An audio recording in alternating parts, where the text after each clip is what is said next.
Hey everyone, welcome back to Clinical Research and Tea with Jet, where we sip, spill, and simplify clinical research. Today's tea, a bold move on the global trade chessboard. A proposed 25% tariff on pharmaceutical imports.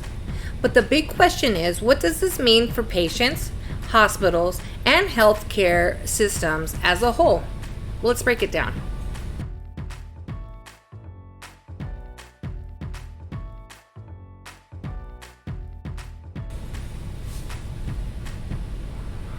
According to a report by Ernst Young, commissioned by the Pharmaceutical Industry's U.S. Trade Group and reviewed by Reuters, a 25% tariff could increase U.S. drug costs by nearly $51 billion annually.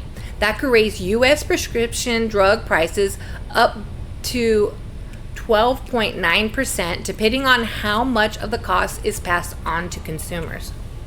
For context, in 2023, the U.S. imported $203 billion worth of pharmaceuticals, and 73% of that came from Europe, primarily Ireland, Germany, and Switzerland. That's a significant dependency on foreign supply for essential medications. With U.S. pharmaceutical sales totaling $393 billion, these tariffs could touch nearly every corner of the market, from generics to brand name therapies.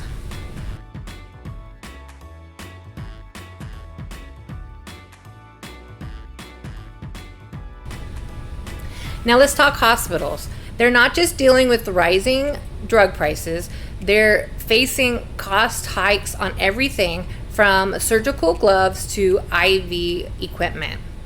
According to Simpler, the tariffs don't just affect drugs, they also hit medical devices, PPE, consumable supplies like syringes, catheters, and tubing.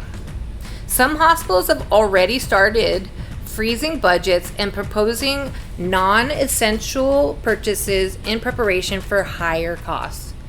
Those without long-term supply contracts are the most vulnerable, especially smaller facilities and rural providers. And also, let's not forget, healthcare supply chains are still recovering from COVID-era disruptions. Another pricing shock could be devastating.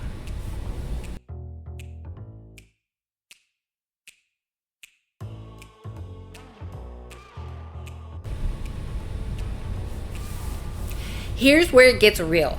The U.S. relies heavily on international manufacturing for both active pharmaceutical ingredients, APIs, and finished medications. Many of these products are from tariff-targeted countries, meaning the impact could be more concentrated, not just more expensive. Supply chain disruptions could also result in delayed treatments due to shortages, substitution with less effective drugs, higher administration burden for pharmacies and hospital procurement teams. This isn't just about economics. It could affect patient outcomes and safety.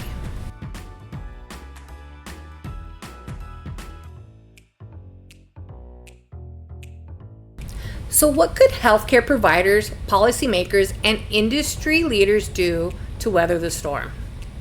Well, they can diversify supply chain, avoid over-reliance on Europe by sourcing from multiple regions. They can join or strengthen GPOs, group purchasing organizations. These collective buying groups can negotiate better deals and stabilize supply. Boost domestic production. While more expensive short term, this reduces dependency and risk over time.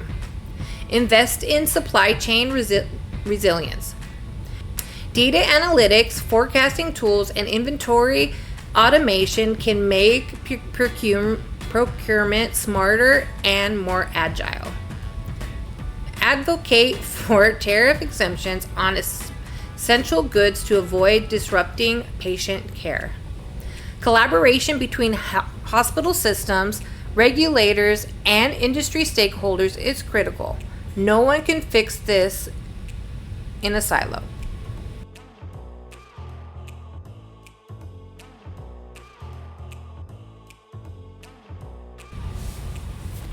Tariffs are meant to protect domestic industries.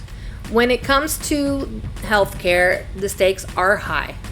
We're talking about a policy decision that could touch every prescription, every treatment room, and every supply shelf in the country. Yes, national security and trade balance are important, but so is affordable, uninterrupted access to care. This is where economics and ethics meet.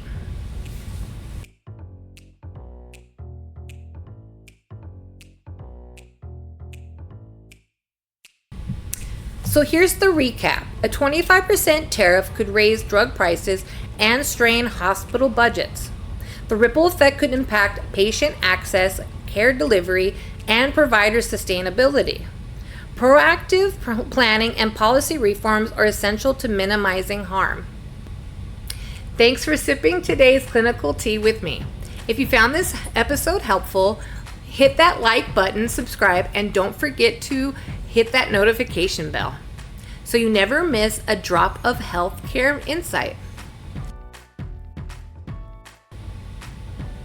Drop your thoughts in the comments. Should essential healthcare supplies be exempt from trade? Until next time, stay curious, stay caffeinated, and always check the label on your meds and your policy moves. Thanks for watching, and have a cup of tea for me.